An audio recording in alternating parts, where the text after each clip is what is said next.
these are just coming out of a trim. That's why you don't see a lot of the variegation just yet, but as they push out, we'll get more and more variegation. But you can see here we got great shape, nice full down to the bottom. These are going to be great plants here for, the rest of the fall here. The fall is fantastic season. So just one note on the barberry in general, just watch for black spot, bacterial spotting, and you probably want to put a spray program in place if you're going to keep them on the lot for, much more than a few weeks. So, all right, next.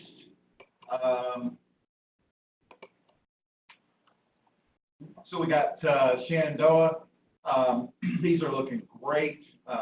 Great value there. Just nice, full, not floppy at all. Just cascading really well. That's how this plant grows.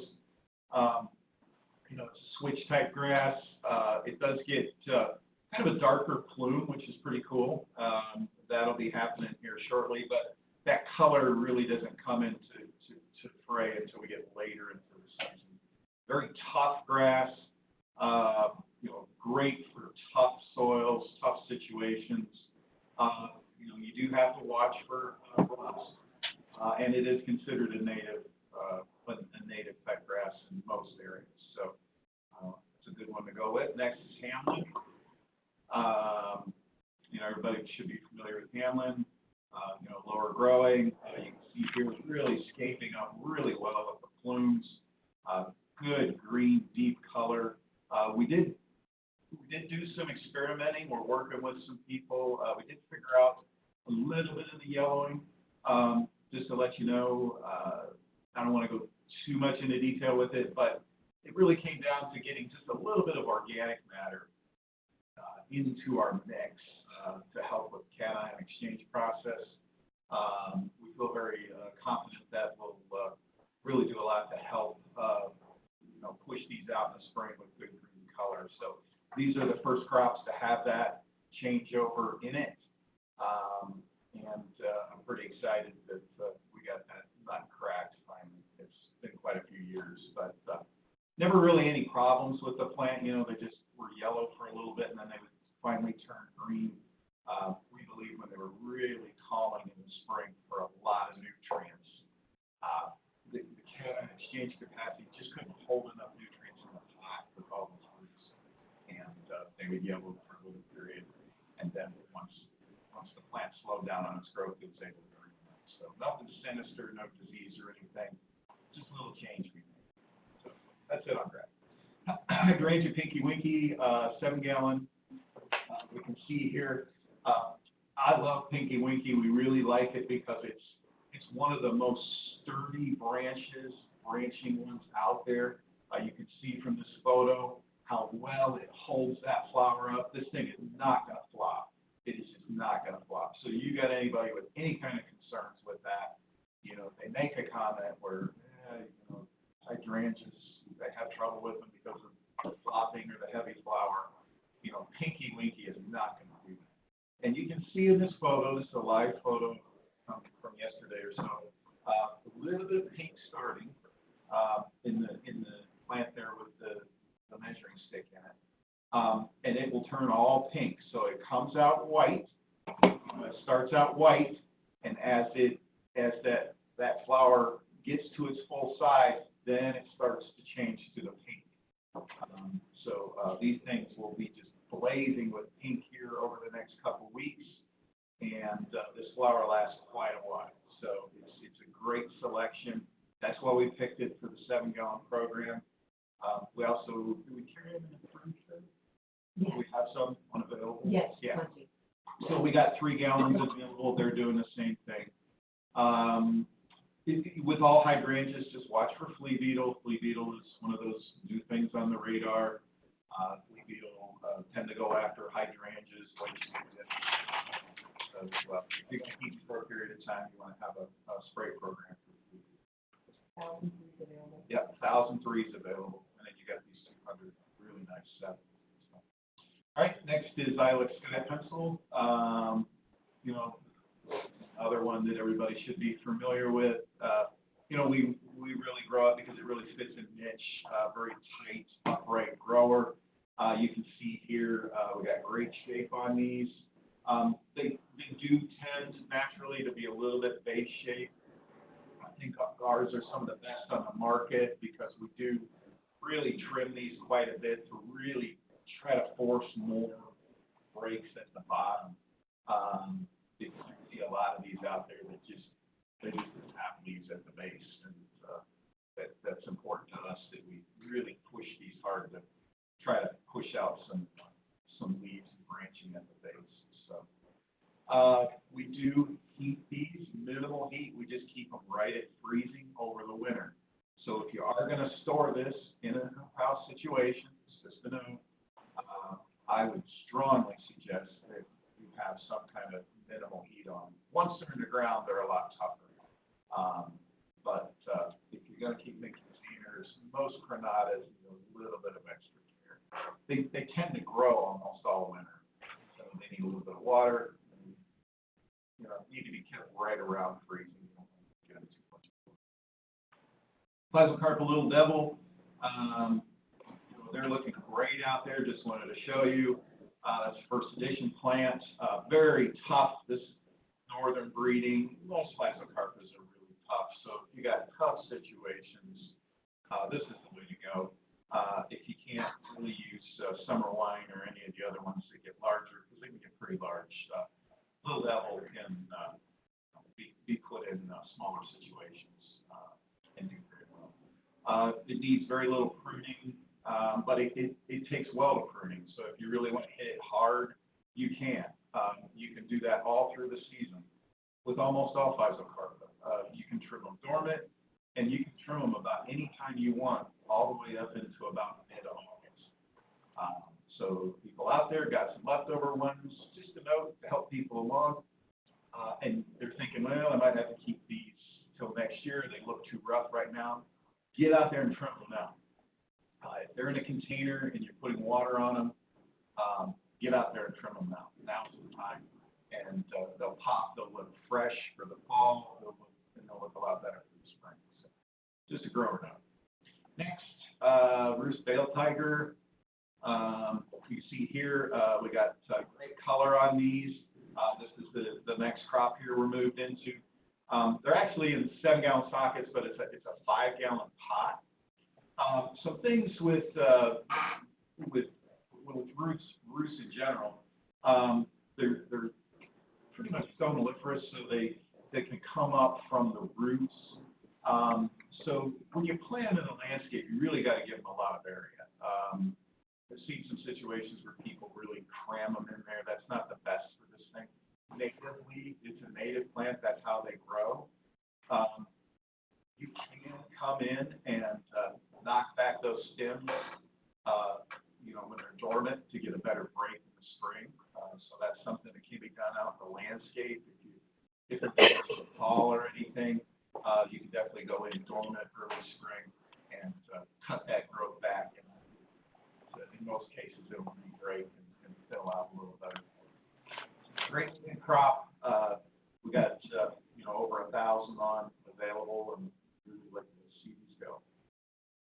Fire Chief, this one shouldn't be new to anybody. Very popular plant.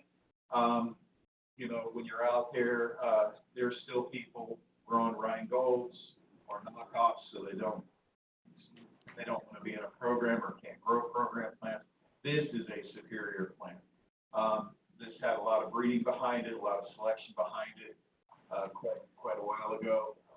It has proven time and time again to be just an excellent selection. And you can see here that the color is great. The color is great all year. Rhinegold and some of the other older ones tend to get hollow spots in them, things like that. This was selected so that would not happen, and it is staying true to that selection. So, great plant, and we have 1,400 of them available.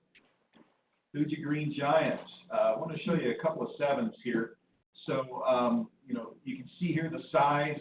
We're pushing 52-inch on a 7-gallon. It has a 48-inch spec. This is your best value right now. So the 15 gallons are just going to be tipping 60-inch. We're not that far away from it, and we would really like to see these move. And this is really the best value for an ARB out there. It's quite a bit cheaper than the 15, very close in size, a little easier to haul around, to move around, a little bit less freight to move around the country. So those are the kind of things we want to talk about this. And we got 3,000 of these available. They're just cookie cutter. There's several full beds at Lakeview South that look great. And if you go into the next photo, is the Schmargard. The same talking points with the Schmargard. We really have an excellent crop of Schmargards and 7s. They're pushing way over their specs.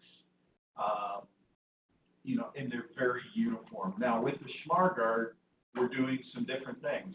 Some of you probably get to see the photos of the trimming machine. All the Schmargard crops pretty much going forward, and all the sales have been trimmed. And we're using the trimming machine to get that more upright shape, really working hard on selecting the double leaders when they're younger to get them push up a little more. And I think we've just grown a much better Schmargard than we have in the past. We really like Pregans. It's very tough. It gives you that look of like a lantana leather leaf. It's not as big of a leaf as like a lantana would be, but the hardiness with lantanas are a huge concern. You have to be really careful where you plant them. I would really shy away from trying to plant them this far north. They grow okay in Columbus area south maybe, but they get dead back and burnt back when we get bad weather. But Pregans is a lot tougher, and it gives you that look. And it's actually a lot more uniform.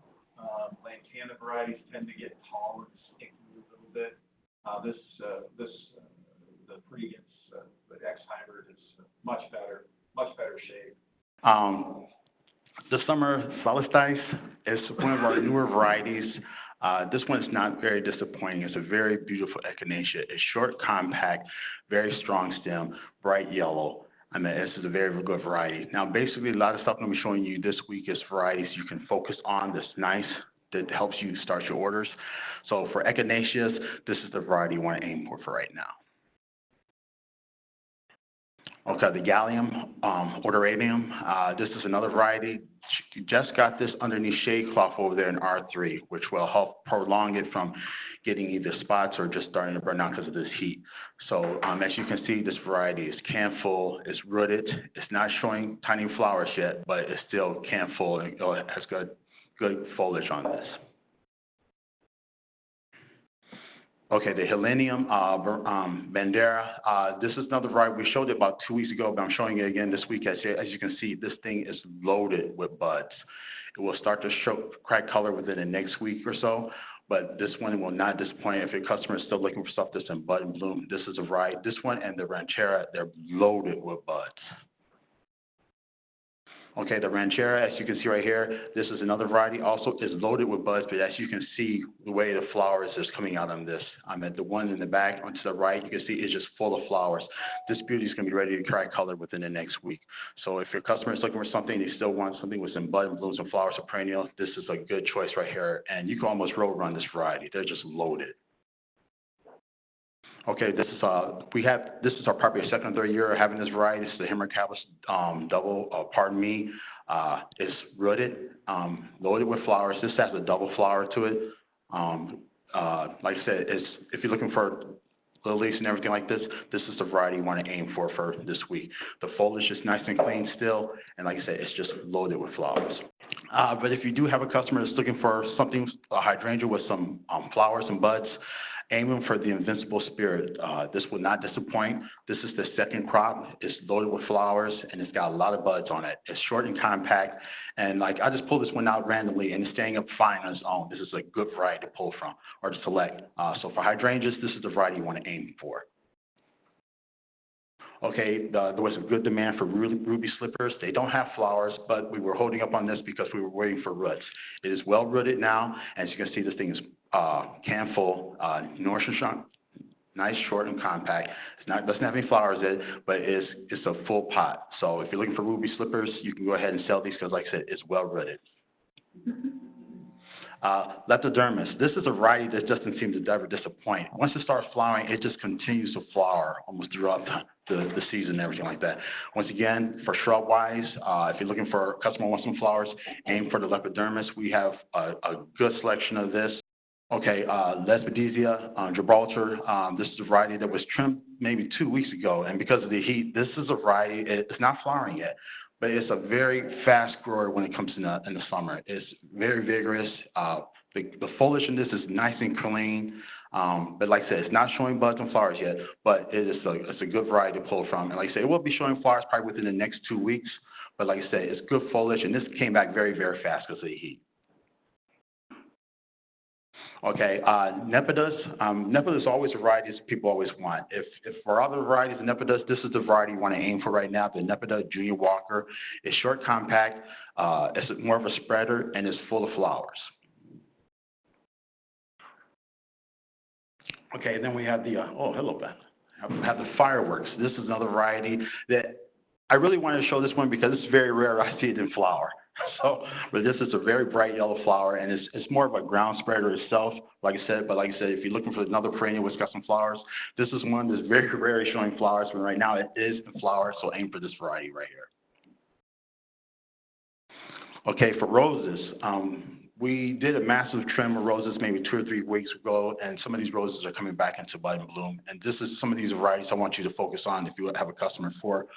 The whites, you want to aim for the popcorn. And as you can see why it looks like it's popcorn, because it does look like it's popcorn. So it's like I said, for these are in 3B, short and compact. They're full of buds and blooms, and it's got some good shelf life on these. And then we have the Bearwood Double Knockouts. Once again, it doesn't disappoint. 3 gallons. Aim for 3 gallons.